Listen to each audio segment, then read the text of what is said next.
What is going on? It is Alex coming back at you with another video, and today it is going to be not Mock Draft Monday, Mock Draft Wednesday. It's going to be 2 rounds, no trades, one little exception, which is going to be Justin Fields, and we're going to do it all in one video. If you are new, feel free to like, comment, subscribe. Y'all know how to use YouTube at this point. Below my face is my board. Below that is a running ticker of all the ways to get more involved with the community, as well as take advantage of our 2 sponsors of the show, Olipop as well as UnderDog Fantasy. So use those codes. Get yourself some good discounts and deals, and feel free to be able to hang out a little bit more. Discord is going to be a great place for y'all to hang out with over 700 different members, and we are going to be doing tape studies there in all 22 starting February. Super excited for that because I'll be finally moved in to a new place. We're going to be finally able to hit the ground running, and I also wanted to see all these beautiful players in person in Mobile because we're going to be there on the ground, boots on the ground there in Mobile at the Senior Bowl. Super excited for that. So yeah, we'll be able to see quite a few cool things, and as well as bring Connor Rogers onto the show, that franchise guy. We always do a mock draft every single year, so he'll be coming on the show. Lots of great things. And coming in mid to late February, we will have membership all 22 recordings of those tape studies for y'all to be able to go and enjoy, because you can't post them here on YouTube without getting your show absolutely shellacked. So that's the only way we're able to do it. So stay tuned for that. I do have it already published out there, but we don't have any of those recordings yet. So I want to hold y'all off as much as I would love to be supported financially by y'all in that.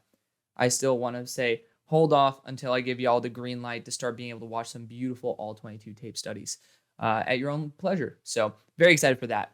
But let's get on with this. Starting off with the number 1 overall pick, Chicago Bears. It's going to be Caleb Williams. So we're going to cut to the chase right there. It is what it is. Flu's coming back does feel a little bit like there's a minute chance that Justin Fields stays, but when you bring in Shane Waldron, who is employed by the same company that is working with Caleb Williams right now, you know, it kind of feels like that's the writing's on the wall, my friends. The writing is on the wall. Whether I agree with it or not doesn't even matter for this. It just, everything on planet Earth is pointing towards Caleb Williams being the quarterback.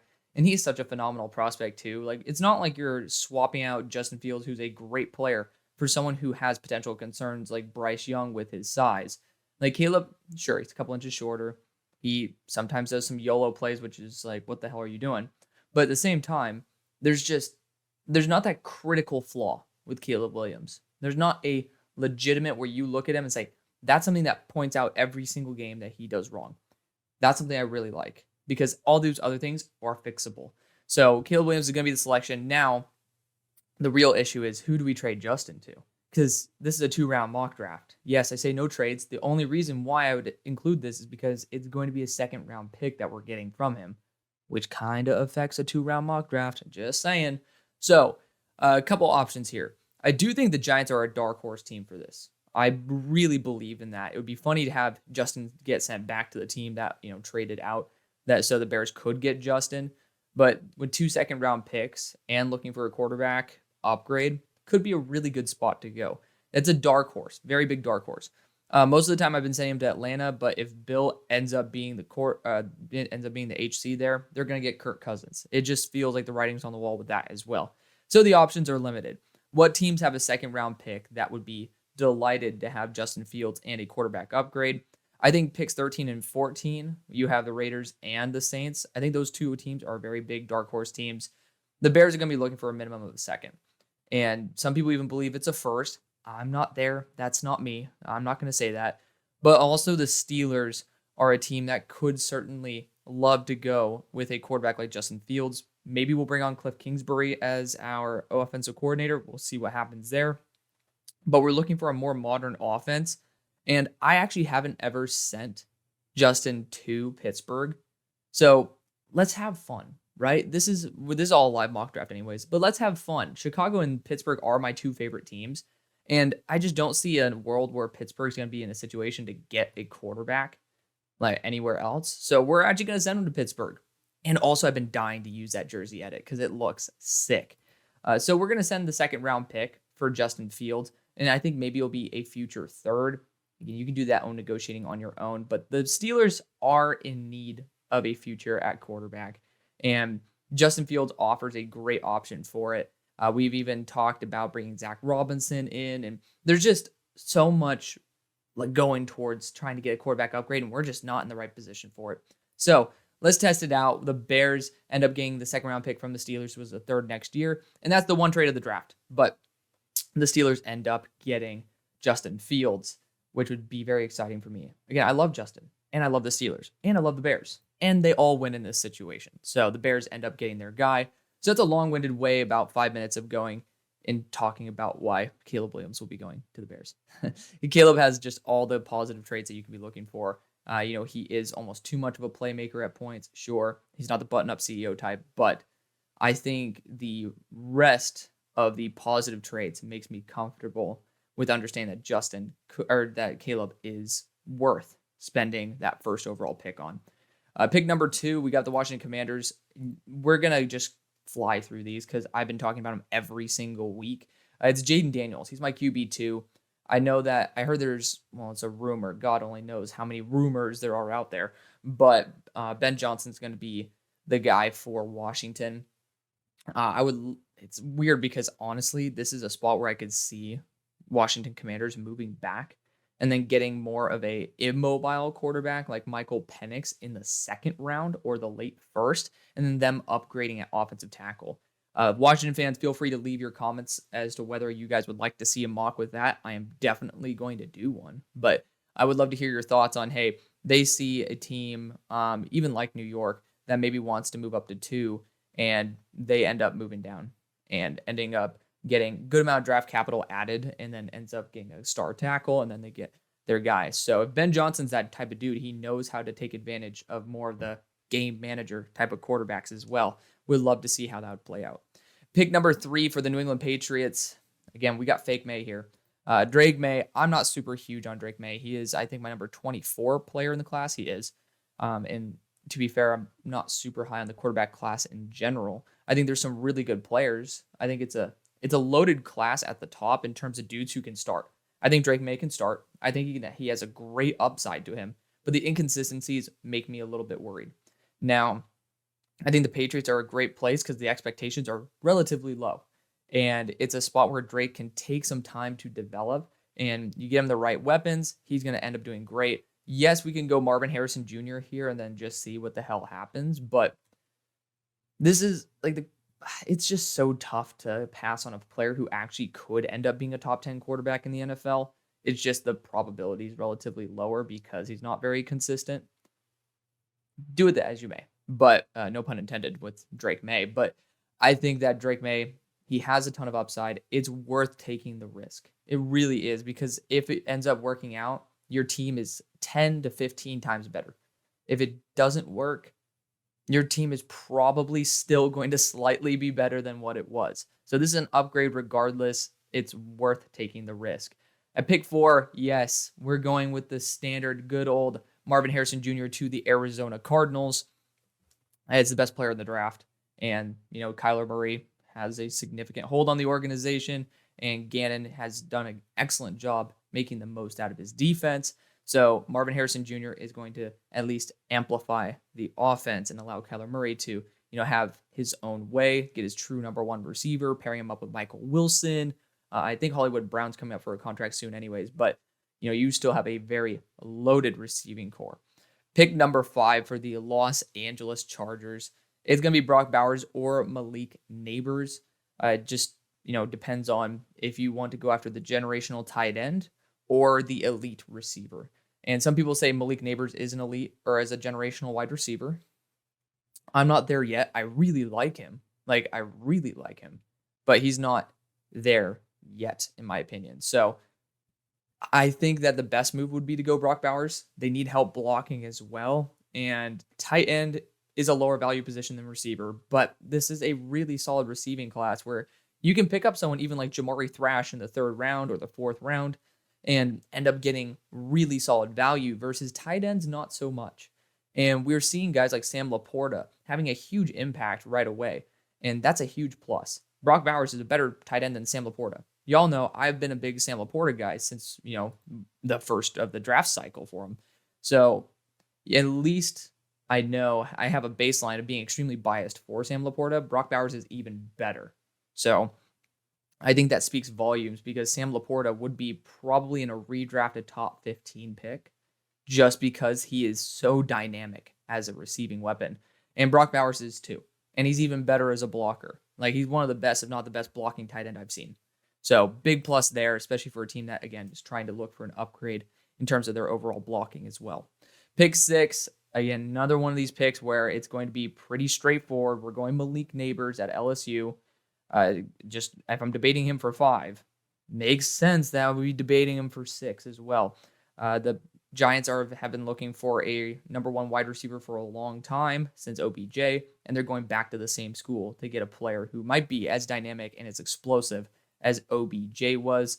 Offensive line, defensive line, sure, can definitely upgrade those, but this team's just been lacking the true explosiveness, and Malik Neighbors and Jalen Hyatt, that's going to be another Legion of Zoom that you might have there, so very excited for that. Pick number 7 for the Tennessee Titans. We already know what this is. Again, I don't want to be repetitive, but these first 7 picks almost feel like shoe-in picks until trades start happening. Or Marvin Harrison Jr. goes here at 3, and then shit goes crazy. So I'm going to be going Joe Alt. Joe Alt is just the perfect complement to Peter Skoronski. Now that you have Brian Callahan there as well, he's definitely going to be looking at offensive line. They've been continuously searching for offensive line there in Cincinnati as well. So, he's been in an environment that he's seen firsthand what happens when your offensive line doesn't perform well. The Titans need a left tackle desperately, and you have an elite left tackle here in Joe Alt. So take him. I do have Olu Fashanu graded above him at the moment. Re-evals always change everything. All the grades are TBD, but they are completely different styles of offensive tackle, and it just depends on your goal and what you're trying to get out of your offensive tackles. I think Olu Fashanu is the one where you're willing, I think you're accepting the fact that you might end up getting a player who is, worse than Joe Alt for multiple years, but want to develop him into something much better. Joe Alt's going to be that day one impact, and just, you just know he's going to hit, and he's just going to be a really damn solid tackle. It's the same thing as Peter Skoronski last year. We all knew if he went to guard, he's going to perform at a very, very high level. So they're going to do the same thing. The recipe worked last year. It's going to work this year as well. Pick 8. This is where things can get a little slicey and dicey. We got the Falcons. So again, we talked about this being where Kirk Cousins is going to land. So you have Kirk Cousins, you have Bill Belichick. So quarterback, no longer a need for this pick. We can talk about it at pick 43 with a developmental guy. It's down to edge rusher and wide receiver for me. And I love to throw Rome Odunze on the squad because we all know it's exactly what I'd want to pick for the Bears there at pick 9. Like, Rome Odunze would be an excellent addition to this team. They only have Drake London on contract as a wide receiver. They have no other wide receivers on contract after this year except for Drake. They should be looking to upgrade there. And a lot of the analysts love Rome Odunze so much that they're putting him even above Malik Neighbors. I'm not going to go that far. But I do think that most of the time we're talking about high-tier edge rushers being the pick for Atlanta. They will have a new defensive coordinator coming in. They'll have a new head coach coming in. If Bill Belichick is the head coach, though, we all know they're going to go defense, though. They're not going to go first-round wide receiver. When has Bill Belichick successfully gone after a wide receiver in the first? Not recently. So, actually, we are going to go that edge rusher route. Dallas Turner I just have never understood why people are drafting Dallas Turner to the Falcons. I feel like they have a lack of size as it is at that edge rushing position besides Zach Harrison. I'd want someone who's a little bit larger than Dallas Turner. Dallas is my number 1 edge rusher. He's my number 4 player in the class. I love him. I think he's a great player, but 242, even if you play up to the strength of a 260-pound man, physics are physics. You're going to get absolutely shellacked by a much larger tackle, and you're not going to be the most elite run defender against elite tackles. I want someone who has that 260-pound frame, who knows how to get past the blocks, and is extremely talented. I'd be going Jared Verse or Braylon Trice, but Jared Verse has the better bend, and technically is graded a little bit higher at the moment than Braylon Trice, but that's because Braylon Trice's grade is based off of earlier in the season when he was starting off a little bit colder. So we're going to go Jared Verse, though. He's been a consistent top 10 player for the past 2 years, maybe top 15, you could say, but, who cares? It's number 12 on my board. the equivalent of a top 10 pick. So he's been a consensus top 10 pick in most people's eyes for the past 2 years from coming from Albany to Florida State. Incredible player. I love to see even when the talent increases, the production still remains the same. Big shout out to Jared Verse there. I think he'd be a great addition for Atlanta. Pick 9 for the Chicago Bears. Rome Odunze is the easy pick. Again, we have that second round pick. That's why we got to focus on that. I want to see what would happen if we start taking the edge rushers earlier. And this is where I could take Dallas Turner because I think he could complement quite well what they have there in Montez Sweat. To be fair, I would prefer a Braylon Trice, but I just could not see that being realistic by any stretch. I think Dallas Turner will be going before Braylon Trice, and Braylon Trice is not going to test out of this world. I think he will end up being probably in that 20 to 30 range or 20 to 32. He'll be a late first. Dallas Turner won't be. So we took Jared Verse first. Maybe, even if I took Jared Verse, we'd probably still go Dallas Turner. Or if I took Dallas Turner, I'd probably go Jared Verse for the Bears, but I'm going to be going after the edge rushers earlier and more often because of the fact that it is more of a top-heavy edge class. A lot of guys who are that day 2 class, JT Tuimoloau, Princely Umanmielen, those guys decided to return. Landon Jackson, which is great for us next year, but not great for us right now. At pick 10, the Jets, I am looking heavily at Rome Odunze and Olu Fashanu. Both of them phenomenal players. Both of them fill a big role on this team because you don't have a second-round pick. This is a dark horse team for a trade back if they want to draft one of those right tackles down the board. Let's just say a team, well, to be fair, the Saints don't have jack in terms of draft capital, but let's just say a team who needs a left tackle, who's desperate for a left tackle. Let's just say even the Dolphins because they want to probably replace Terron Armstead in the relatively near future. They're not even going to trade up to here, but for example, they want to trade up. Looking at some other teams, even the Packers could get a little bit excited. Eagles, if they want to develop because they have multiple seconds. Bottom line, if you want to trade back, get extra draft capital, that might be a smart thing to do and then draft one of the rights. But that's not going to happen today because it's no trade mock draft.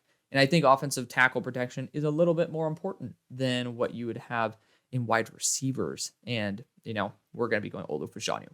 Pick number 11, Minnesota.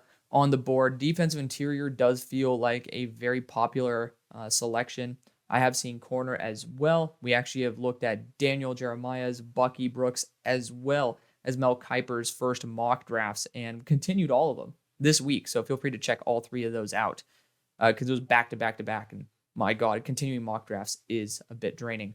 But the right idea here is to go after another one of those edge rushers. This team is going to be pretty damn desperate for some edge rushing help, and it's pretty much down to the medicals for Leatu Latu. He's my number 32 player of the class, a really talented player. I do have Braylon Trice above him, but I think the consensus is that if Leatu Latu's medicals checks out, he is going to be a top 15 to 20 pick. Like, he has to be. 265, freakish ability, great upper arm strength. I think he just needs to work on his lower body strength. That's like one of the weird things about him. He has a big lower body, but not the most athletic guy in terms of speed and in terms of actual power generation by pushing dudes back, but he can throw a guy off him. His arms look actually relatively thinner than what you would expect, and it's kind of like a catch-22, or not a catch-22, but it's kind of weird when you see the thin arms having a ton of strength and the thick lower body having a little bit less. But this is exactly the type of edge rusher that I think fits the Vikings very well. It's a hyper-athletic guy, even though, again, I just talked about the lower body not being super athletic. But if you bring back Danielle Hunter, that's going to be such a great mentor for generating speed to power. And you already have all the other traits with Latu, like elite block shedding. This dude's worth taking the risk on unless the medicals don't check out. At pick 12 for the Broncos, Rome Odunze is here. Very hard to pass on him. I've seen a lot of corner picks to Denver. I also think edge rusher could be another one of those positions because, again, no second round pick. But they have sniped some dudes in the day 2 to day 3 area for edge rusher. So I think they might feel more comfortable in that realm. To be fair, they got Marvin Mims Jr. last year in the 3rd round. So I can't really say anything. They do end up drafting wide receiver on day 2 as well. But Rome Odunze is here, and at 6'3", 200, I think, what is he, 211 or 215? 215, hello. That's just the perfect build to complement Courtland Sutton, and he's more fluid in terms of his overall routes. than Cortland Sutton is. So he's going to just be a perfect complement. And then you have Mims in there as well, or Judy, and you have yourself a winning recipe. Pick 13 for the Las Vegas Raiders, the other team I really wanted to send Justin Fields to. This team needs a true leader on the D line or in the secondary. And I really do like this corner class. Unfortunately, I will talk about a player who is actually currently on your screen. I'm not going to highlight their name, so it's not Quinion Mitchell, but there's a player who I actually used to have around my 50th mark, and then I actually dropped him all the way to UDFA almost. Like, just do not believe in him. And I hate to say that because I've been trying to hype him up because I love the player, or I love the person, and the player just didn't add up. But I do think a guy like Terry and Arnold might be a very smart move for the Raiders. You also got Kool-Aid McKinstry, but this is a team that's taken some big risks in the past. And Nate Wiggins, Nate Wiggins is a really solid corner. Actually, I think he would work well with AP's system. We're going to go Nate Wiggins. He actually got a regrade today as well. Even though I already regraded him, deep down, I just wanted to watch more and more tape on him. My one big issue with Nate is that he almost gets in his own head to where when he makes an amazing play, he has some very dominant reps. He ends up taking off at least maybe the next 3 seconds. Like, let's just say he's playing off man, and you could tell he senses exactly when the wide receiver is going to break on his route, which is an elite trait. That's something that you definitely need to project towards the next level, which I love. He immediately stops that route from happening, and then it almost is like he relaxes. He's like, oh, nice, I did that. And I saw this one play where there was that exact break, and he just did it beautifully. I was like, hell yes, like, good job. And then I saw the receiver continue and develop his route past that, and the quarterback threw it to the exact spot, and Nate Wiggins was about 2 inches off of making the play.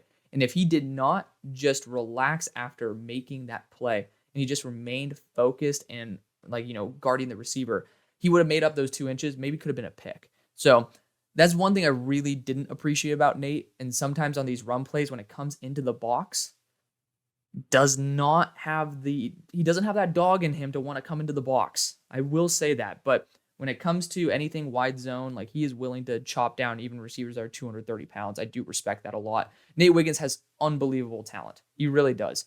Just has that one key flaw that I'm scared shitless of. But I think Antonio Pierce is the type of guy who could get the best out of Nate Wiggins. So even though he is at 25 on my board currently, and he is technically corner, was at 4 or 5? I think he's corner 4. He's corner 5 because I have Kalen King here. But even though he's corner 5, I think he might be corner 1 for Antonio Pierce. So pick number 14 for the New Orleans Saints. This is going to be Talise Fuaga. I just absolutely adore the idea of getting that dominance of a run blocker that you wanted in Trevor Penning, and then developing him into the pass blocker that Trevor Penning never could be. Talise Fuaga is one of my pre-draft darlings, and he's going to continue doing so there in New Orleans. This team needs help at offensive tackle, potentially even right tackle in the future as well. Pick 15 for the Indianapolis Colts. Starting to get back on this Cooper DeJean train to the Colts. I wish Rome Odunze were on the board because I think that would be a really cool option. However, I do want to shout out Xavier Legette. I was watching Nate Wiggins versus Xavier Legette. Great matchup, by the way. Both of them had their respective wins. Xavier Legette's not getting enough love. He is a really talented weapon. He's a little bit older, so he kind of should be. But for the Colts here at 15, I do want to look at Cooper DeJean. I also want to look, not linebacker dingus, I want to look at edge rusher. And, Chop Robinson, too light. I'm looking at Braylon Trice here. And a lot of y'all don't like Braylon Trice because you see rank 24. You do see it, and I even said he probably will be testing pretty poorly compared to how damn good he was this season. He was a leader in pressures by like 10 in the entire nation. That doesn't come. I mean, he's a beast. He's a beast. But, he is 6'4", 274. I got to make my case for him because y'all are looking for an alpha in that edge room. I do think it might be worth it, but you can't say that you could be like right down the street to probably one of the most versatile defensive weapons who's going to test out of his mind if he tests. He had a broken leg in November, but we all know he's a supreme athlete, and he is so versatile. He can play in the slot if you lose Kenny Moore. He can play safety, or he can play boundary corner. That's the type of guy that you want on your team. So I'm going to go Cooper DeJean. Just keep him pretty damn local there to Iowa. They're in Indiana. Pick number 16 for the Seattle Seahawks. Jerzon Newton's the guy who I'm extremely attracted to at this point. Pause. I'm just a big fan of what he can bring to the table. I also love Byron Murphy. I think Byron Murphy's a little better suited for the Seahawks, but I doubt that he goes before Jerzon Newton. Like, to be fair, I have seen the majority of the analysts actually have Byron Murphy above Jerzon Newton. Like, PFF's the only one who doesn't. And there is an extra 15 pounds on Byron Murphy and similar, if not better, athleticism. I do have Byron Murphy above him. I do think the Seahawks could be one of those teams that gets excited about Byron Murphy. He's 20 years old. He's 20 years old. He's not even like 21, 22. No. He is 20 years old. He's one of the youngest players. He's going to be dominating at the Senior Bowl too. 95% sure he's going there. We're going to go Byron Murphy. I'm going to stick my foot in the ground. And we're going to say Byron Murphy, my IDL 1, is the first interior defensive lineman to come off the board. This dude is an absolute freak. And we're going to be taking him. We're going to be taking him. This team does need interior defensive line help anyways. They passed on Jalen Carter last year, which I love Devon Witherspoon, so I'm not going to go crazy about it. But just saying, could have probably picked up a corner in another round. But, Byron Murphy is still a phenomenal corner there. Pick 17 for the Jacksonville Jaguars. I want to go corner for him, but I'm not going to go the Kool-Aid McKinstry route. I'm not going to go the Terry and Arnold route, and I love them both. I could go Jerzon Newton just as a dark horse pick because he is very versatile, but I'm going to go Ennis Rakestraw Jr. here. He is phenomenal. My corner number 2. I think he's actually probably the most athletic corner in this class. I've never seen a corner that is so fluid moving backwards that he's almost jogging backwards when the receiver's going full speed forwards. And it allows him to stick to a wide receiver's hip, unlike the majority corners that I've ever seen. Now, I think he needs to work a little bit better on staying, square to the receiver. But that is a super minute trait that I think could be massively improved very quickly. So, Ennis Rakestraw Jr., I might even put him above Terry and Arnold, but they're completely different styles of receiver. You got Terrian, who's going to be an elite zone corner with great field instincts, who still needs to work up a little bit on his footwork and etc. But Ennis Rakestraw Jr. is just, my God. When I watched him, I was like, dude, I don't get the hype on this guy when I was first hearing about it. When you watch him in all 22, which is why I only watch corners, DBs, wide receivers in all 22, you gain so much respect for the little things, like just the perfect timing of the hands and grabbing the receiver. Like, you're going to grab a receiver anyways. He just does it at the right time in the right place. And it just is so like, it gets me going. It gets me going. And I just love the change of direction. I love the speed. This guy is not going to get toasted. Ennis Rakestraw Jr., really somebody that needs to be studied a lot more. Because DJ, Bucky, like a lot of us are starting to put him in the first round. I don't get enough of a vibe from people that he's going to be a corner 2 or a corner 1 in this class, but he is phenomenal. Pick 18 though for the Cincinnati Bengals. I go tackle for this team. I'm going to. I am. I had a gut feeling that I might want to go Jerzon Newton. I'm going to back that off. I think it is a good option, but tackles are on the board, and we're going to go tackle. I usually screw my team over by going Amarius Mims because I do love the Steelers, and I love them going Amarius Mims. I know it's going to be either Amarius or JC, to be fair, going to the Steelers and the Bengals. Like, both of them are going to take them. JC is better day 1 because of the fact that he has more starts. I think he has 17 starts under his belt.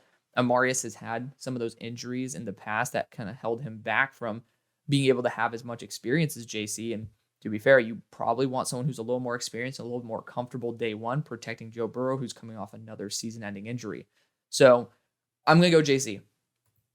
JC is going to be my guy for the Bengals. He's going to replace Jonah, who is also a Bama tackle, who's also a first-round pick. And you know what? He's a really good run blocker who's developing as a pass blocker, but I do think he's going to be a little bit more comfortable day 1. At pick 19 for the Rams, corner could certainly be the choice. But how can you say no to Jerzon Newton?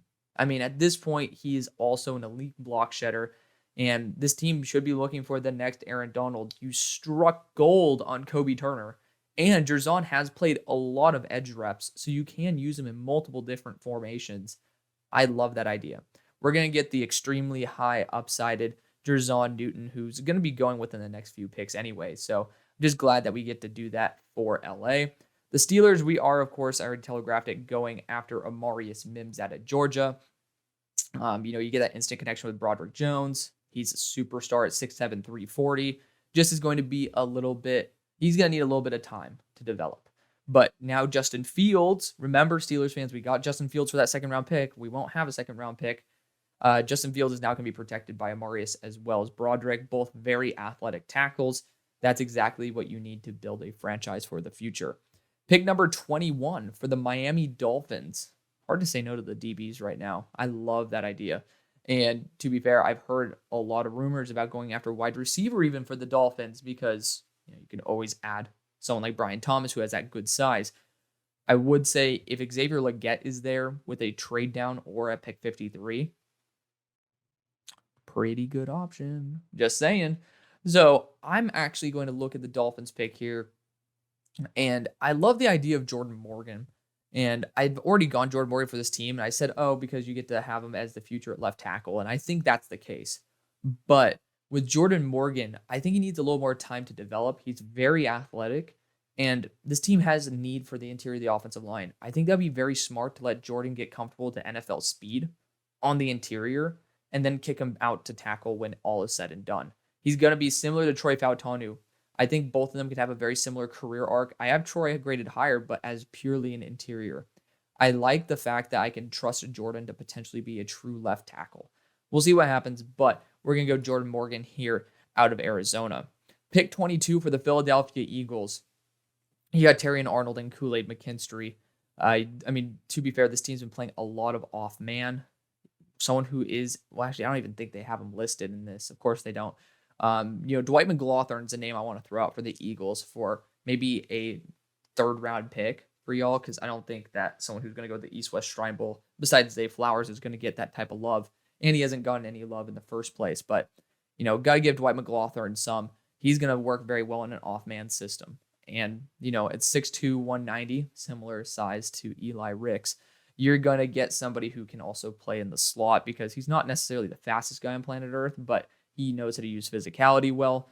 I do think, though, Terrion Arnold's going to be hard to pass on. I wish that we could have Cooper DeJean here because I want someone who can play safety short term while Sidney is recovering and then end up playing corner in the long. That's just the best possible option. But at the same time, I do think this team could be looking for their star edge rusher. It's a very thin class for edge rushers. I love my boy Xavier Thomas down here. His ADP should be higher than that, but people just, they're doing what they want to do. I'm going to go Braylon Trice. I am. Tackle used to be the position I'd love to go after because, Lane Johnson might have retired once Jason Kelce retired. They were both really good friends. So Jason's gone, but Lane ended up saying, I have a couple years left in me. I think he's going to stay. I think he's going to honor that phrase. And it doesn't make sense to draft a tackle multiple years in advance. The Eagles usually do it like, they wouldn't need to draft a tackle until next year. And they do it anyways. They don't do things multiple years, like 2+ years in advance. I don't feel like that's a Howie thing to do. And with new DCs coming in, new OCs coming in, you can't say no to a talent like Braylon Trice, who's 6'4", 274, essentially going to be in that Josh Sweat role, had amazing production, and is an amazing player. So there goes my number 5 player in the class. We have now taken up to my number 13 player, which is great. Pick number 23 for the Houston Texans. We have amazing defensive backs on the board. Hard to see them slip any further. Again, I really thought about it for the Eagles, but we also have some really good corners in round 2 that we can take. With Terrion Arnold, Kool-Aid McKinstry on the board, I might try to go that route because I always go defensive interior for this team, but they kind of need some defensive interior help. So we are going to go after defensive interior. After Jalen Carter having his success, I do think that unique builds with great athleticism are going to be put as a premium, and that's Tavondre Sweat all day, every day. This guy's a superstar. I could see him going as high as even 15th overall to the Colts if they want to get their future at nose tackle, who has a ton of upside. This guy, I have him listed as my 34th overall player. He is phenomenal. 363 pounds, should not be able to move like that and should not have that type of skill. I love Tavondre Sweat. Glad to send him there to the Texans. Pick number 24 for the Dallas Cowboys. Man, if trades were in this, I'd be having teams like spending first-round picks in the future to get Terry and Arnold. Actually, you're right. I still have Terry and Arnold on the board, my number 8 player. But the Cowboys, I usually go left tackle for them. Could go Kingsley, but man, I mean, this team, I mean, this is a weird spot to be for the Cowboys. I'm going to go Graham Barton. I just don't trust the value of the centers. I actually could go after a different position, but Graham Barton with the versatility of being able to play tackle, guard, or center, I think is going to have a little bit more value than Jackson Powers Johnson. So that was the only other guy I was really considering here. So we're going to go Graham Barton. I mean, he's earned the respect of playing multiple years at multiple different positions. And that's exactly what the Cowboys need in the short run and in the long. We'll see if he ends up sticking as a tackle, but I really do love the idea of him being the future there at center. Pick 25 for the Green Bay Packers. Terry and Arnold, Kool-Aid McKinstry on the board. We're going Terry and Arnold. I don't even care who else is on the board. He's my number 8 player in the class, my number 1 corner. But, you just have to find the right fit. And I think Green Bay could not be a better spot than, or you couldn't really find much of a better spot than Green Bay. Of course, Joe Barry's fired, so ayo.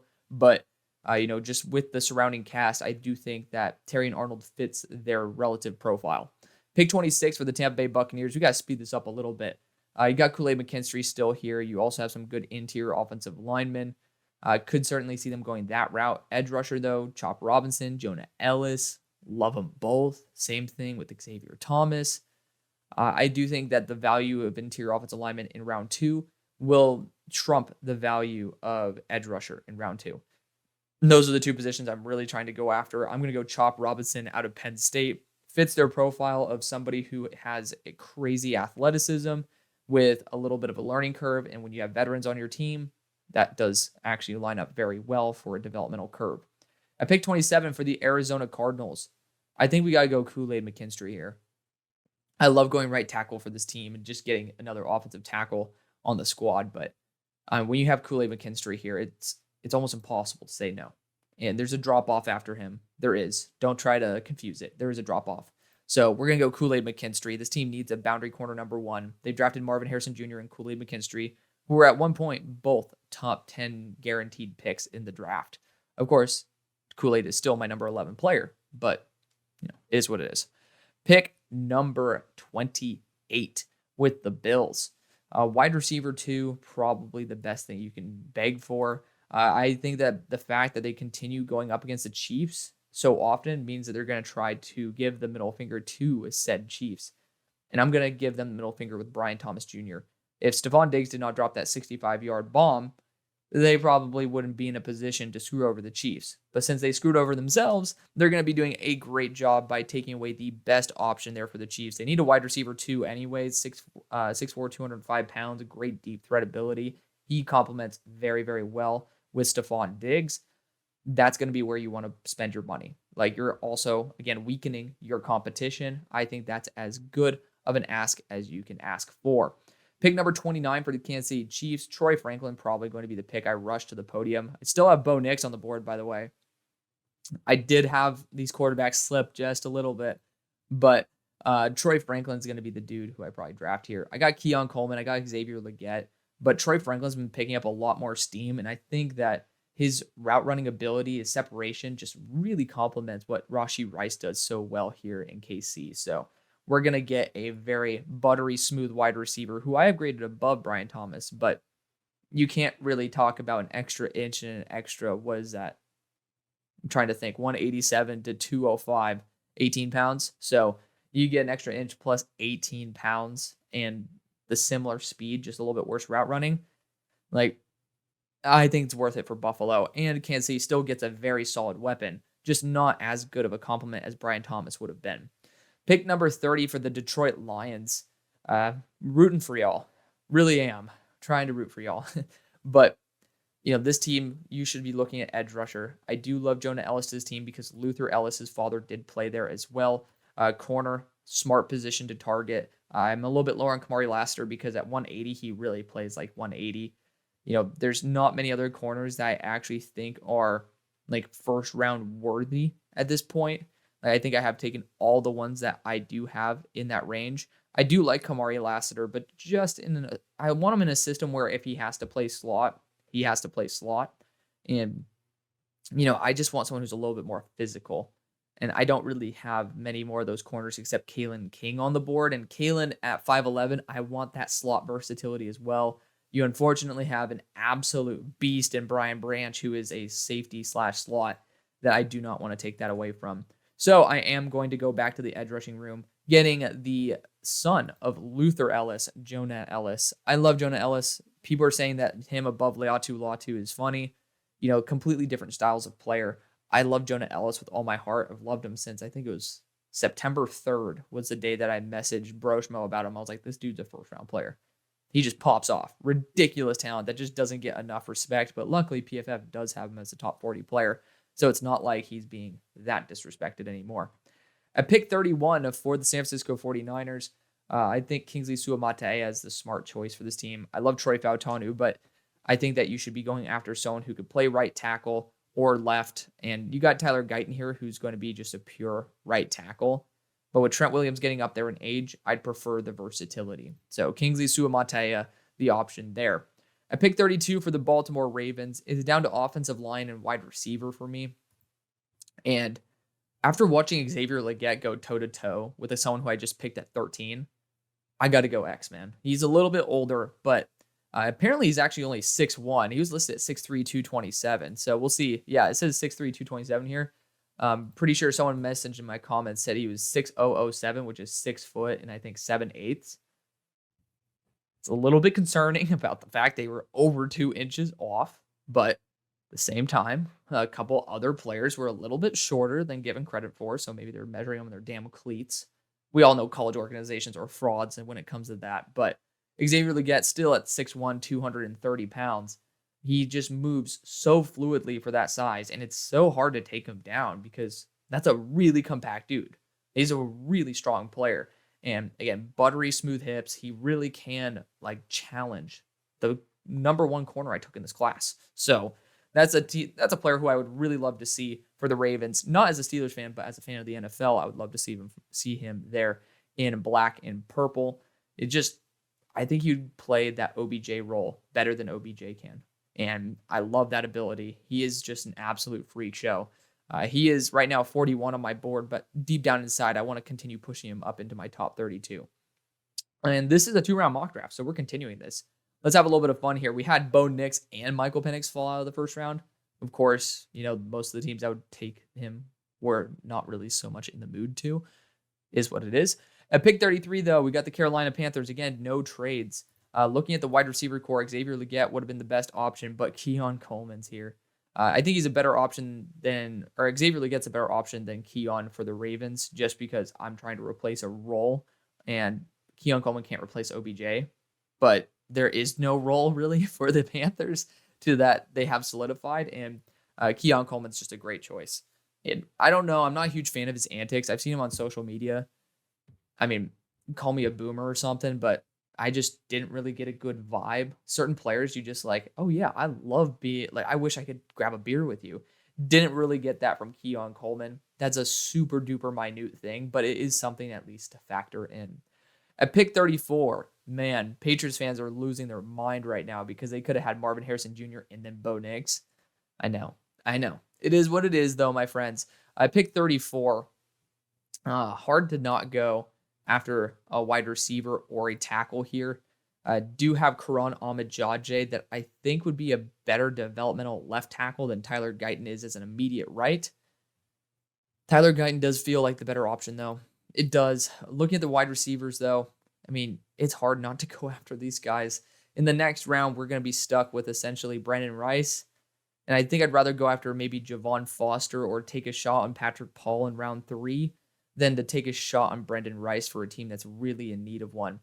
I think Devontae Walker is the smart move for the storyline of, May to Tez. But I think A.D. Mitchell, after watching him go toe-to-toe with TJ Tampa, really showed out to me as a wide receiver that should be considered as well for the first round. He's a really good wide receiver, doesn't get enough respect. I haven't given him enough respect. I'll take it on the chin. Just a very, very solid player. At pick 35 for the Arizona Cardinals, this is going to be Tyler Guyton. I think that the Patriots really need to hit on a weapon, and A.D. Mitchell at 6'4", 200, going to be a little bit more reliable than going after offensive tackle and praying to the gods. So Tyler Guyton's going to be the choice here. We're going to be selecting him to be the future right tackle, get Paris Johnson to left. So Tyler Guyton, as well as Kool-Aid McKinstry, as well as Marvin Harrison Jr., that is the way to build a franchise. Yes, you need defensive interior help, but this class has quite a few of them. Pick 36 for Washington. Would have loved Tyler Guyton on this squad. But instead, I do have we have Jaden Daniels to start out. I do think that going after interior offensive line with Troy Fautanu, who could play left tackle, good return on investment, great player. I have him there at 28 on my board. I do think that could be what happens if in the draft is like you see Troy slip a little bit to be an interior. Could see him go ascending up to that Seattle Seahawks pick for him to be their future guard as well, though, because he's a very, very nasty run blocker. I think he needs a little bit more polish, though. I think that he does get a little bit ahead of himself at points, but this team definitely could use either an interior or a tackle. Wherever Troy lands, I think he's going to be a good asset for the Commanders. With Jaden Daniels at the helm, I think it's a very smart move to have a very versatile and very athletic tackle. At pick 37 for the Los Angeles Chargers, went after Brock Bowers in round number 1.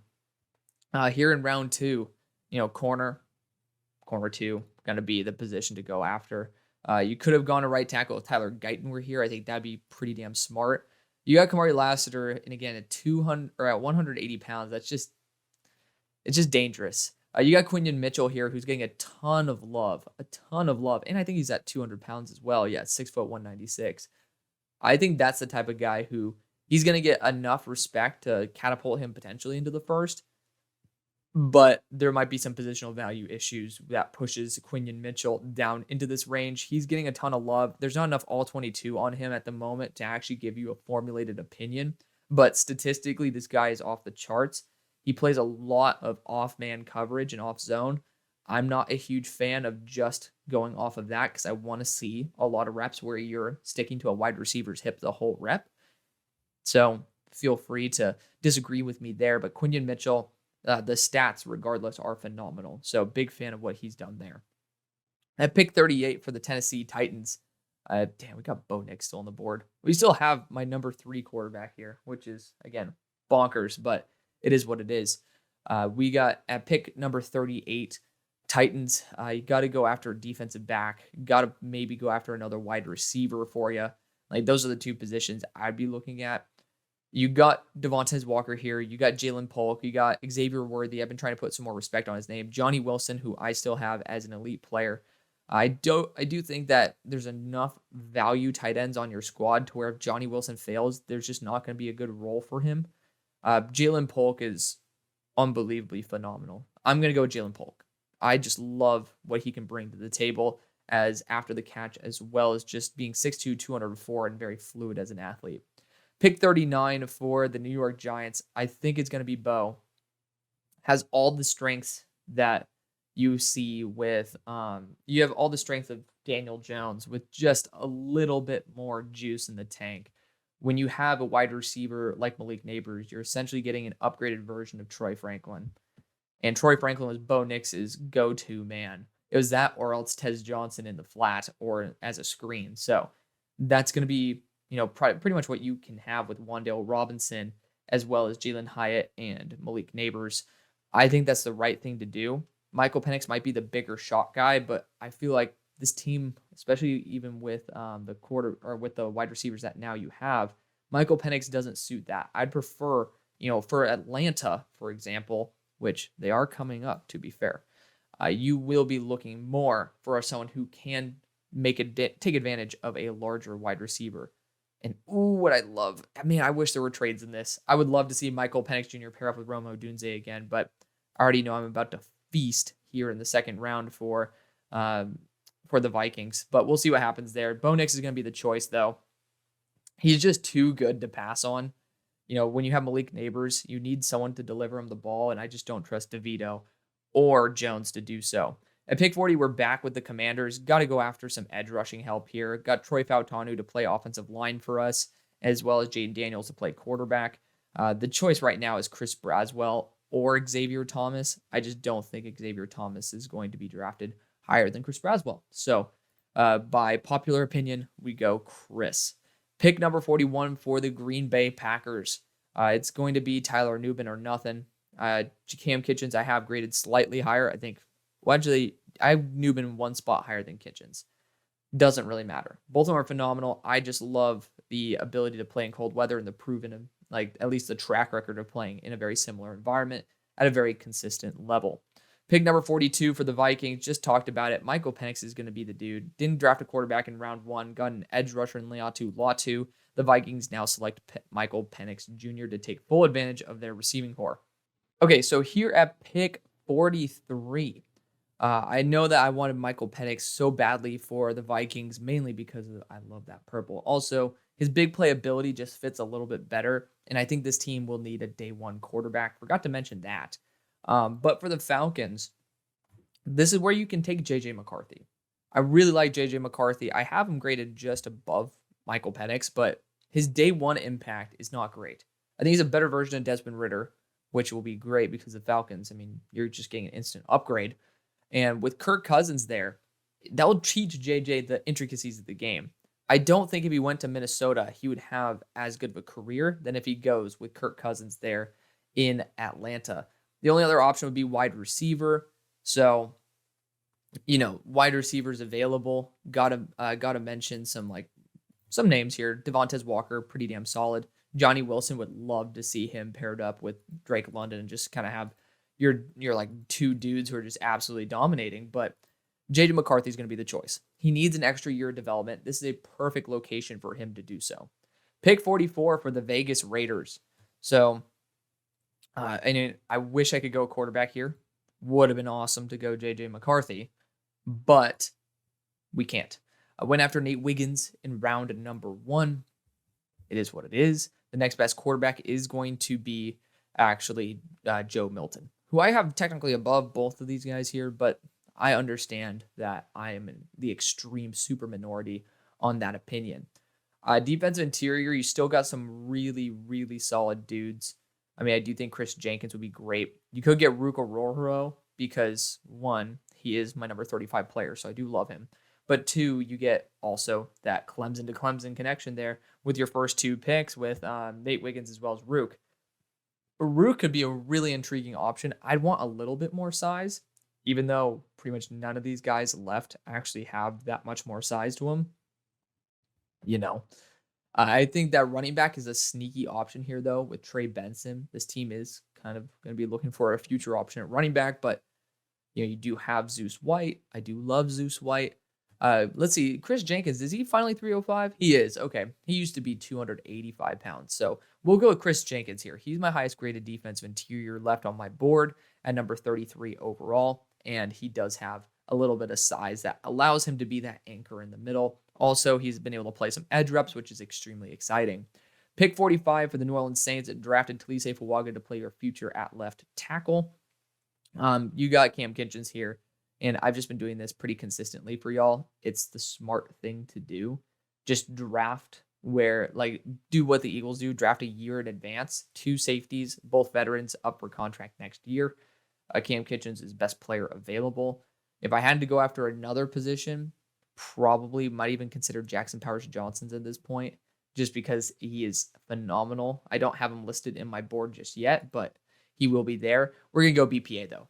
Pick 46 for the Colts went after Cooper DeJean in round number 1. Here in round number 2, we did kind of take a majority of the alpha edges off the board. Adisa's too smart, and that's just like the one issue with him. That's why he is so high on my board, is primarily IQ, not exactly day one impact. That I say it's an issue because of the fact that he's so high on my board. People might believe, hey, this guy will be our number 1 edge. I don't know. I do think Xavier Thomas could be, but he's also a little bit on the lighter side. Looking at other positions I could see us going after, I think wide receiver with Devontae Walker might be a nice one too with Michael Pittman. But also Johnny Wilson played against Michael Pittman in college or in high school and played on the same team as his brother Micah Pittman, who also used to go to Oaks. So go Oaks. But Micah transferred from Oaks to Calabasas to play with Johnny Wilson. You can get that instant connection there with that family connection. I'm going to do that. I love Johnny Wilson as well. My number 21 player. Got to give him a little bit of credit rather than just letting him drop super duper far. The team also might be looking for an upgrade at tight end eventually, so it'd be kind of cool to see him there with Jelani Woods being the nice 1-2. Pick 47 for the Giants got Bo Nix as well as, I want to say Kamari Lassiter, but ended up getting Malik Neighbors. So address those two positions. I always go offensive line for this team. Kind of feels like it's been what I usually go after nowadays rather than anything else. Kind of still is the vibe. Gonna be honest, kind of is the vibe. I'm not seeing any other positions I really want to go after. So Jackson Powers Johnson feels like the right thing to do. I always go Jackson Powers Johnson and Christian Haynes at these picks, though. I gotta try to change it up. I love the idea of Kamari Lassiter, who's super smart. He does need a little bit more development, but again, really talented player. I love Kalen King. He is a top 20 player for me. Is he still a top 20 player? He is now 20. So yes, he is a top 20 player. Hallelujah. So top 20 player on my board. I think this team should be looking for another defensive back to add into their rotation. Also can play safety, also can play slot. That versatility should not go unnoticed, and I always go offensive line for this team. So to change things up just a little bit, we're going to go Kalen King. At pick 48 for the Jaguars, I'm going to go after the versatility of Jackson Powers Johnson over the pure talent of Christian Haynes. So Jackson Powers Johnson, the one-year center out of Oregon, will be getting the nod. Pick 49 for the Cincinnati Bengals. Usually go after defensive interior for this team. I wanted to do that in the first round, but we ended up going after Amarius Mims. Just kidding. We went after J.C. Latham. I do think that down the line, got this brought up to me, Mike Sainristil could be a defensive back that they get brought in because they do have Mike Hilton coming up for a contract and could definitely be looking at that, even though DJ Turner should be the successor there at a slot corner. And then you have, of course, Dax Hill there at safety. But tight end, usually the position I go, or defensive interior. I just love when Leonard Taylor's on the board. There's just too much potential to pass him up. Of course, Ruka Roroho, another guy who I want to toss in there who I have above Leonard Taylor, but Leonard Taylor isn't down the board because of his talent. He's down the board because of his consistency as well as his overall conditioning. Pick 50 for the Philadelphia Eagles. I could go after a defensive back here. Kamari Lassiter would not be a bad move because they also are looking for someone who could potentially play slot when Keely Ringo steps up, and same thing with Eli Ricks, and then also can play safety. And I think he's very field aware, which is one of the wild developments that I've ever seen in terms of my cornerback scouting. Kamari totally changed his style of play. He used to be honestly not very good at coverage in general, but just very good as an athlete and would make up for his own mistakes with his athleticism to the point where I feel very comfortable with him in zone coverage. And to be fair, this team does use off man, but we'll see with the new DC, that could be a big factor. But I think he's actually someone who could also play safety. He's not going to have the size or the strength to handle a CeeDee Lamb in the slot consistently, but that's where he can end up playing on the boundary versus a receiver. I know they're probably not going to be facing against Brandon. Why am I forgetting his name? Brandon Cooks. Like, that's a style of player Kamari can actually succeed very well against. So I'm actually going to take Kamari Lassiter for the Eagles, not for the Georgia connection, but for the fact that he fills both the short-term and long-term role. That works really well with the team. I think whether it's going to be sticking Keely Ringo on CeeDee Lamb, or whether it's going to be sticking Eli Ricks there and having them just kind of, rotate, that's going to be your route to success. There's just not many other players that actually have that ability. So Kamari Lassiter going to be the choice. And again, you get that bonus of having chemistry with the majority of the team. So the Eagles have now drafted Braylon Trice as well as Kamari Lassiter. Pick 51 for the Rams. We'll scroll down a little bit more so you get to see more of my board. Rams could be looking at a quarterback here. They drafted a defensive interior in round number 1 in Jerzon Newton. I do like the idea of Karan Ahmedjadeh to this team, but I have already taken him multiple times to the Rams, so let's change things up. We're looking at corners. I have TJ Tampa almost as a UDFA. Just don't believe in him in terms of his zone coverage ability or his change of direction. It's very unfortunate, but I still have a very good corner on the board. To be fair, I really love Mike Sainristil. I really do. Haven't given him a full grade yet, but same thing with Chris Abrams-Drain. I just think with Travis Hodges Tomlinson on the team, kind of hard to go after someone who'd be primarily a slot. Um, I think that this team could use actually one of the best linebackers in the class. Could be the spot they go. But could also end up going after. I dropped him a little bit because I realized that it didn't make sense very much with my grading. But number 43, Dwight McLaughlin. I'm going to be going after him. He's someone who could definitely make a big rise after the Senior Bowl. Not Senior Bowl, excuse me, the East-West Shrine Bowl, which is actually here in Dallas, a couple miles away from where I live. But I'm going to be in Mobile. So sorry, Dwight. Would love to support you, but I'm not going to be able to this time. Dwight, though, he is phenomenal. Actually ended up with an over 90 PFF grade this year in defense. Obviously, I don't really give that big of a damn about PFF grade. I just care about how they play. Not very much tape on Arkansas this year, but I fell in love with this tape last year, and he only got better. And he was injured part of the year, came back, and still kicked ass. I love that about him. So Shaw Smith-Wade is going to be the placeholder. It is going to be Dwight McLaughlin, cornerback out of Arkansas, who is, funnily enough, right behind Kamari Lassiter. So they go back-to-back. Pick 52 for the Chicago Bears. Oh, man, I wish I went Christian Haynes there for the damn Jaguars. Would have been a dream pick to get Jackson Powers Johnson. But looking at other positions, we ended up going edge rusher, actually, in round number 1, as well as quarterback. We should be looking at wide receiver. Devontae Walker has been a number 1 wide receiver. I think he would complement very, very well to what DJ Moore brings to the table. This is a good opportunity to bring in a 6'2", 200-pound weapon that could certainly add a ton of firepower to this team. Devontae Walker going to be the choice. If you wanted to go after a center like Zach Frazier, which I do think it's slightly early, but if you wanted to go after that or just say Christian Haynes, we're going to try you out as center, probably not the best idea, but you could do what you want to do. It might be smart to go after Brendan Rice, who does have that instant connection with Caleb Williams in round number 3, or you could have went after a safety here in Kalen Bullock, but I think getting at another weapon is more of a pressing matter.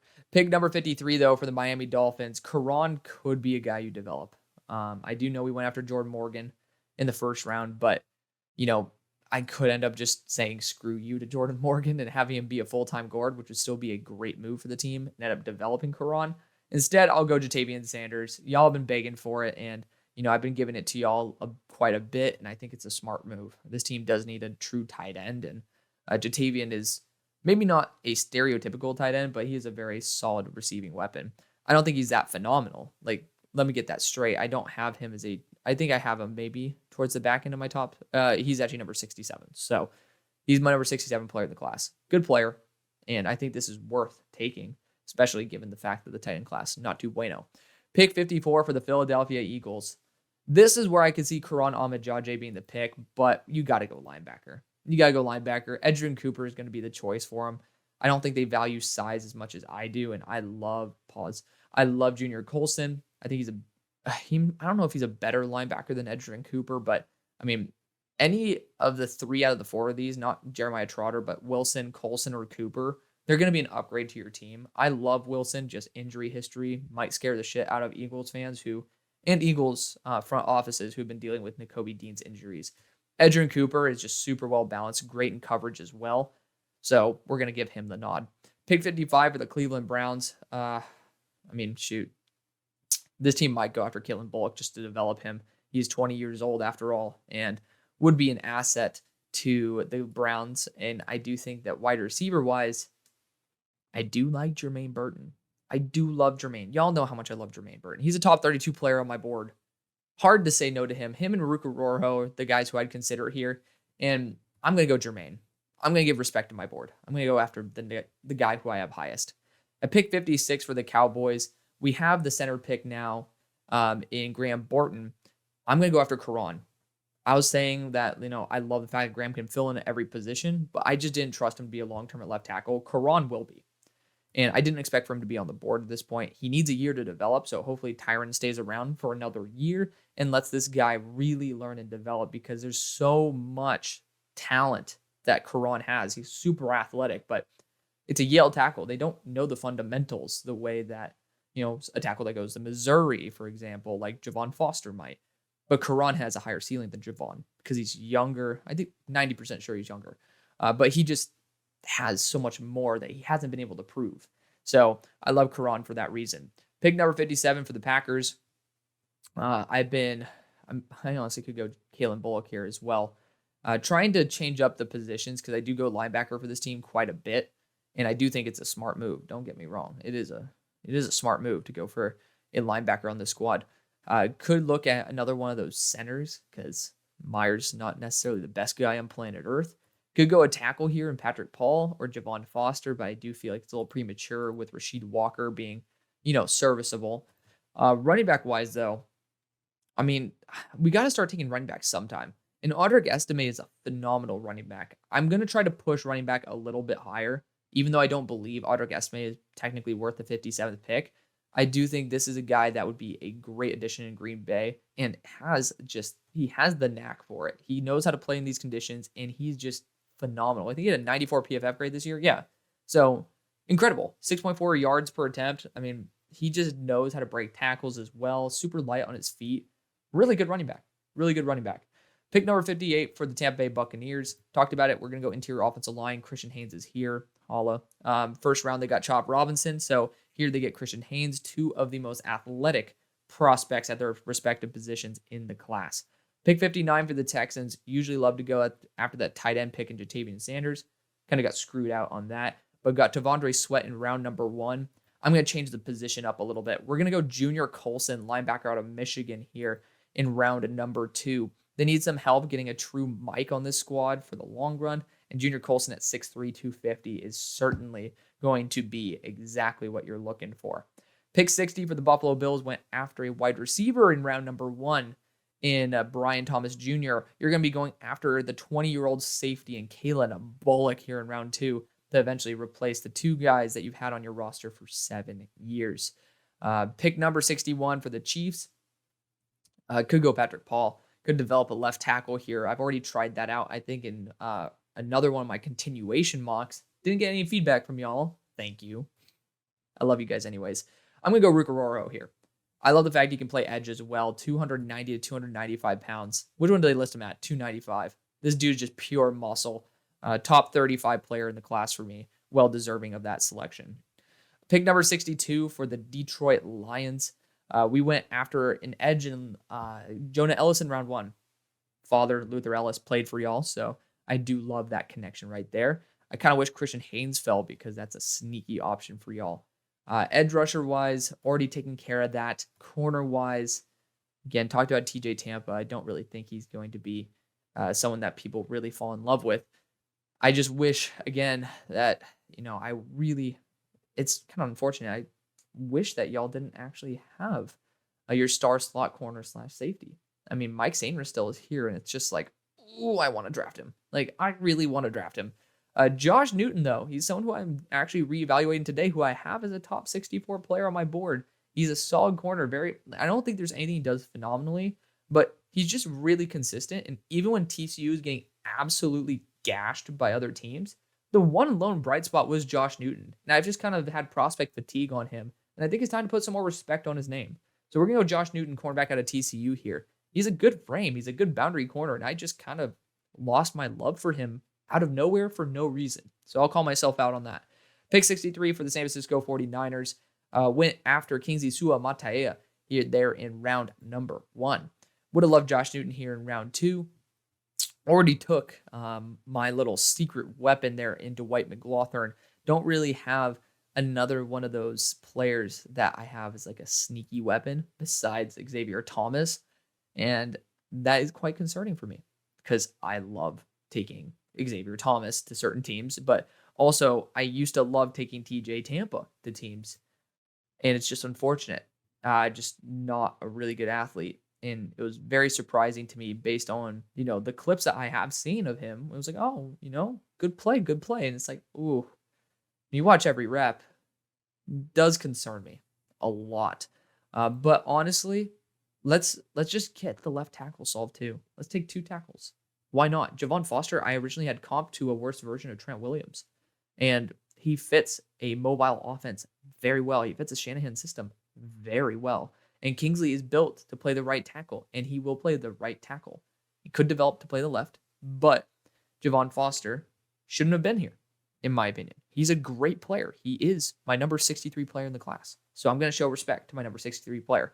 Pick 64, Baltimore Ravens. Javon Foster would have been actually a sneaky move for the Ravens, but drafted Xavier Legette in round number 1.